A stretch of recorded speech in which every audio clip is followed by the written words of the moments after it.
All right, Springfield's Morning News on WMAY. I'm Greg Bishop, and now we connect with Tom DeVore. He is an attorney, and he's been pretty active in filing lawsuits to challenge COVID-19 orders. You also remember he was the Republican Attorney General candidate, but did lose to the Democrats' Attorney General Kwame Raoul.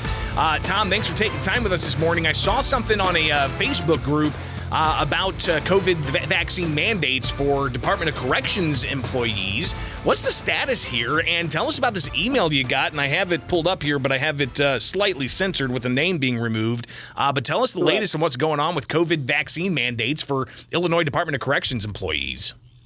Well, we still have a case pending in the Southern District, in the Southern Illinois in the 5th Appellate District regarding that whole issue. But I made a few phone calls to some lobbyists last night, and what it appears is that AFSCME, who did a horrible job representing these men and women over the last few years, was, figuratively speaking, bleeding membership. And so they went to the legislature and went to some people in their lobby and stuff, and they've got the vaccine and testing removed from the requirements of the Department of Correction employees, notwithstanding that the governor's executive order is still in place, Greg. So it goes to show you that it was all a ruse before. They don't care about the governor's executive order. It was a pretext. But governor's executive order now is just being ignored by the Department of Corrections. And as of January 10th, the vaccine and testing requirement for all DOC employees is gone because their union is trying to patronize them so they don't keep losing membership. This email that I did modify slightly just to cover a name up, but it says, after careful consideration, the COVID-19 vaccination requirement for all correctional staff has been suspended effective yesterday, January 10th, 2023. The department will continue to monitor the situation and adjust its measures accordingly to keep employees and individuals in custody safe. Weekly testing for unvaccinated staff still required. IDOC strongly encourages vaccination of its staff and individuals in custody to minimize the risk of posed by the infection of COVID-19. So, I mean, you had people fired for not complying with this. Is that right?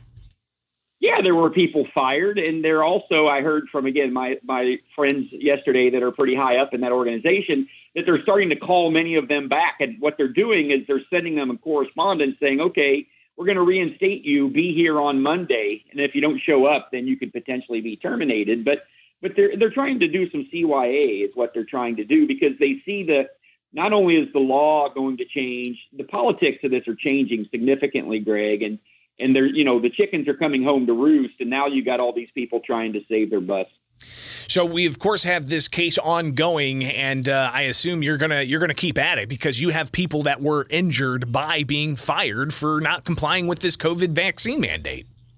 Yeah, we still got, again, right now in front of the 5th Appellate District, we still have a case pending on behalf of my Department of Correction employees, and we're not going anywhere. Well, we'll definitely be watching that closely. Again, we're talking with Tom DeVore. He is an attorney, and he's been instrumental in challenging COVID-19 vaccine mandates, mask mandates, exclusion policies. You remember all of that. We've talked with him plenty of times, and I imagine we'll talk with him a whole bunch more.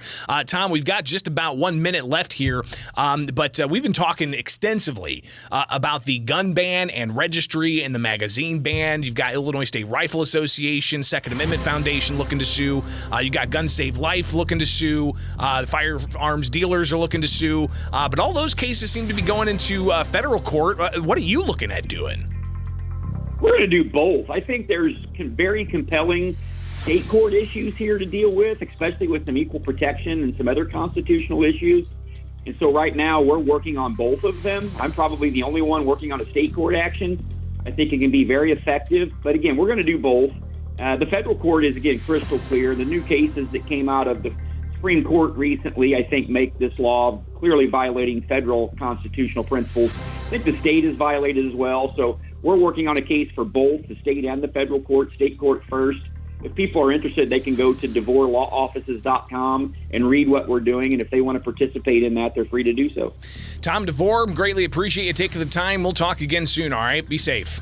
Thank you. Take care. It is Springfield's Morning News, now 8 o'clock. Your call's next. SPI Studios. Take the easy way out. WMAY FM, Taylorville. Springfield's News and Talk is 92.7 WMAY. Here's the latest from ABC News. I'm Justin Finch. The White House on the defensive over 2 batches of classified documents found in private locations connected to President Biden. One set found in the garage of his Delaware home. Well, it's incredible, actually, with all the talking that they did. That's the reaction of former President Trump in an interview on the Mark Levin radio show Thursday. Trump also had classified